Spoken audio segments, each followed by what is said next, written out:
जय हिंद बच्चों। सोशोलॉजी कक्षा 12 हम लोग जो हेडिंग थी हम लोगों की भारत की जनसंख्या नीति। नीति माने उन लोगों की क्या मानसिकता है, उसके अकॉर्डिंग हम लोग एक लास्ट हेडिंग के बारे में विचार करेंगे। इसके अंतर्गत क्या आता है, भारत में फरवरी 2000 के बारे में आप लोग जानते होंगे में सरकार ने राष्ट्रीय जनसंख्या नीति की घोषणा का की थी। यहाँ पे का लिखा हुआ है लेकिन यहाँ पे क्या रहेगा, की थी। ये नीति डॉक्टर M.S. स्वामीनाथन की अध्यक्षता में गठित हुई एक विशेषज्ञ दल की रिपोर्ट पर आधारित है।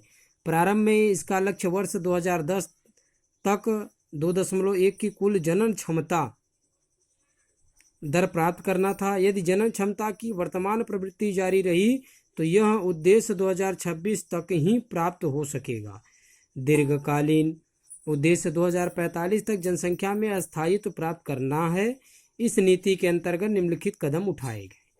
पहला क्या है, जो कदम है उसके 2000 में जो उनकी अध्यक्षता हुई थी, 14 वर्ष की आयु तक निःशुल्क स्कूली शिक्षा अनिवार्य बनाना। स्कूली यहाँ पे शिक्षा है, जो शिक्षा होनी चाहिए, शिक्षा अनिवार्य बनाना। तो इस शिक्षा को आप लोग बदल के क्या कर लेंगे, शिक्षा क्या कर लेंगे, यहाँ पे शिक्षा अनिवार्य बनाना है। जो सेकंड पॉइंट पे विचार हुआ है, स्कूलों में बीच में ही पढ़ाई छोड़ देने वाले लड़के लड़कियों की संख्या 20% से नीचे लाना।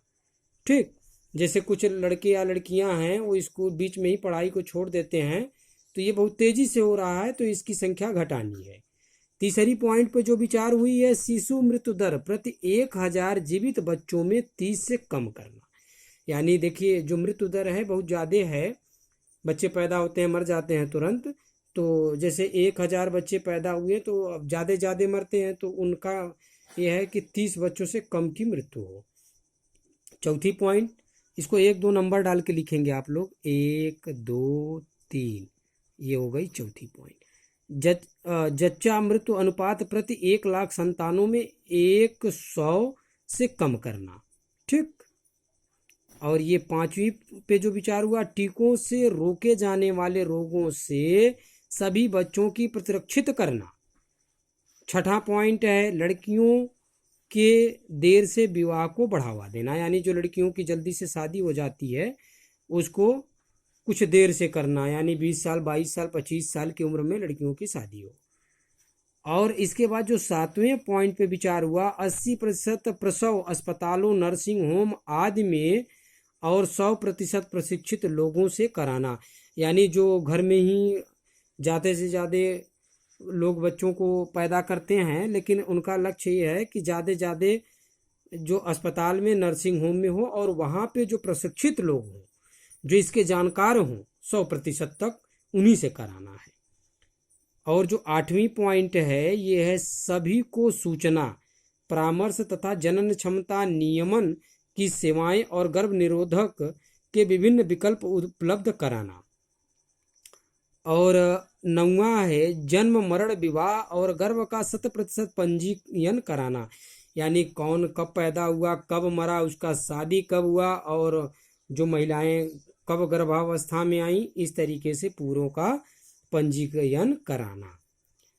और जो 10वां पॉइंट है वो एड्स का प्रसार रोकना तथा प्रजनन अंग रोगों के प्रबंध तथा राष्ट्रीय एड्स नियंत्रण संगठन के बीच अधिक समन्वय स्थापित करना।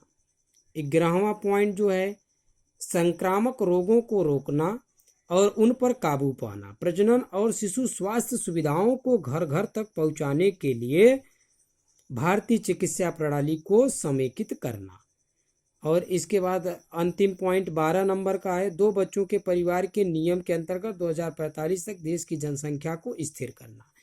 यानी 2 बच्चों से ज़्यादा पैदा एक व्यक्ति नहीं कर सकते। ठीक, तो ये हुआ जो नई प्रणाली है, जो उनकी अध्यक्षता में 2000 में ये विचार विमर्श हुए थे, इसके बारे में है। और ये इस चैप्टर का अंतिम है हेडिंग। और मैंने आप लोगों को पहला जो चैप्टर था उसको मैंने आप लोगों को क्वेश्चनों और आंसर के माध्यम से समझाया, लेकिन इस सेकंड वाले क्वेश्चन को आप लोगों को पूरे पार्ट को हेडिंग के माध्यम से समझाया। तो आप सभी बच्चों से एक मेरा निवेदन है कि आप लोग मुझे कल ये वीडियो सुनने के पश्चात अपना विचार देंगे कि जो क्वेश्चन आंसर से समझाया गया उससे ये बेहतर है कि क्वेश्चन आंसर वाला बेहतर है। तो उसी माध्यम से हम लोग तीसरा लेसन पढ़ेंगे। ठीक, इसको आप कॉपी में लिख लेंगे और जहाँ नहीं समझ में आता आप लोग उसको पूछेंगे। देखिए आपके बुक में कुछ क्वेश्चन और लॉन्ग वाले आंसर को दे रखा है, इसको आप पढ़ लेंगे। ठीक, इसलिए मैंने पूरे हेडिंग को समझा दिया। देखिए 5, 6 और सब मिलेंगे आपको। स्त्री पुरुष अनुपात का क्या अर्थ है सब पढ़ाया गया है आप लोगों को, इसलिए मैंने एक भी हेडिंग को नहीं छोड़ा। ये बहुविकल्पी है, इसको आप लोगों को कर लेना है। जो नहीं आएगा, देखिए भारत में साक्षरता दर कितनी है सब बताया गया। आप लोग चाहें तो 22 के 22 क्वेश्चन लगा सकते हैं। ठीक, ऐसा कोई क्वेश्चन नहीं छूटा होगा जो कि आप लोगों को नहीं पढ़ाया गया होगा। तो आप लोग पूरे बुक का एक बार अध्ययन करेंगे, उसके बाद अगले टर्न पे हम लोग लेसन 3 पे चलेंगे। कोई समस्या होती है तो आप पूछिएगा और अपने विचार जरूर दीजिएगा। और इस जो यूट्यूब पे आप लोग पठन पाठन करते हैं इसको सब्सक्राइब कर लें, लाइक कर लें।